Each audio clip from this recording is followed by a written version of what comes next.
भगवद गीता अध्याय 5 सारांश कर्म संन्यास योग। कर्म और संन्यास का योग। इस अध्याय में भगवान श्री कृष्ण ने कर्मयोग, निर्लिप्त होकर कर्म करना, और संन्यास, कर्म का त्याग, इन दोनों मार्गों की तुलना की है।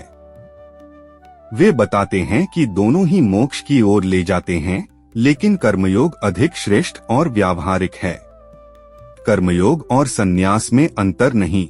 जो व्यक्ति फल की आसक्ति त्याग कर कर्म करता है, वह भी सन्यासी के समान है। कर्म किए बिना कोई भी स्थिर नहीं रह सकता, इसलिए निष्काम भाव से कर्म करना श्रेष्ठ है। ज्ञानी व्यक्ति की दृष्टि समान होती है। ज्ञानी पुरुष ब्राह्मण, गाय, हाथी, कुत्ते और चांडाल, अंत्यज में समानता देखता है। वह आत्मा को हर प्राणी में एक समान देखता है।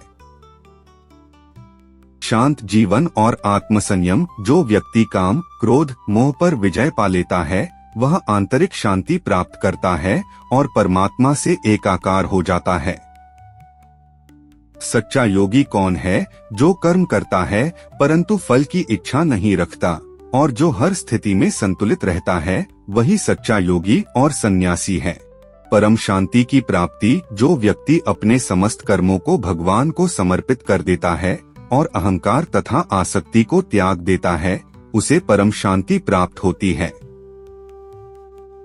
भगवान श्री कृष्ण कहते हैं कि कर्म और त्याग दोनों ही मार्ग मोक्ष की ओर ले जाते हैं, लेकिन कर्मयोग, जिसमें व्यक्ति संसार में रहते हुए अपने कर्तव्य निभाता है परंतु फल की इच्छा नहीं करता, अधिक श्रेष्ठ और सरल मार्ग है।